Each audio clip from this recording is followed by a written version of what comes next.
মজাদার মাংস রান্নার জন্য আপনাকে কিছু সিক্রেট ফলো করতে হবে। সেটা হতে পারে বাগার, কিংবা কোনো সিক্রেট ইনগ্রেডিয়েন্ট, কিংবা ম্যারিনেশন। আর লাগবে আমাদের হাতের কাছে কিছু ইনগ্রেডিয়েন্ট যেগুলো ছাড়া বিফ রান্না অসম্ভব। সো বেসিক গুঁড়া মশলা আর গরম মশলা দিয়ে চলো রান্না সেরে ফেলি। আর ঐতিহ্যবাহী বংশীয় রীতিতে হাত তো ইউজ করতেই হবে। হাত দিয়ে ভালো মতো ডোলে ম্যারিনেট করে নিব এবং প্রত্যেকটা মাংসের গায়ে এভাবে মশলা লাগা লাগা হবে। চুলার উপর বসিয়ে দিলাম, পানি দিব না, পানি দিব পরে। ফার্স্টে মাংসের পানি দিয়েই আমি এটাকে ভালো মতো রান্না করতে দেব।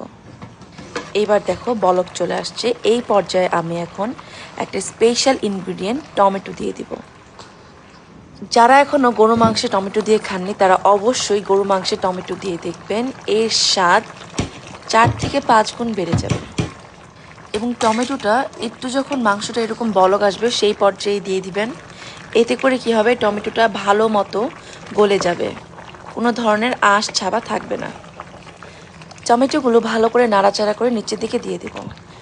আর হ্যাঁ, রান্নার সময় অ্যাক্সিডেন্ট কিন্তু হবেই। দেখুন এই প্যাকেটটা ছিঁড়তে যেয়ে অনেকখানি গুঁড়ো নিচে পড়ে গিয়েছে। মাংস রান্নার আরেকটা টিপস হলো অবশ্যই বেরেস্তা দিবেন মাংস হয়ে যাওয়ার পরে, এবং বেরেস্তা দিলে খুবই রাজকীয় এবং অনেক সুন্দর একটা স্মেল আসে। আর এটা হচ্ছে আমার সিক্রেট একটা বাগার।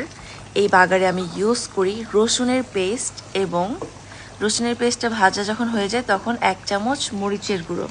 এতে করে অনেক সুন্দর কালার আসবে। এবং দেখুন আমার মাংসের কালারটা রাতারাতি চেঞ্জ হয়ে যাচ্ছে। অ্যামেজিং। মাংস রান্না তো ভালো হবেই, এবং এটার কালারটা কিন্তু অনেকটা ডিপেন্ড করে। আগে কিন্তু চোখ দিয়ে মানুষ দেখে, তারপর টেস্ট করে। সো মাংসের কালার একদম সতেজ সুন্দর রাখতে এটা কিন্তু অনেক গুরুত্বপূর্ণ একটি টিপস।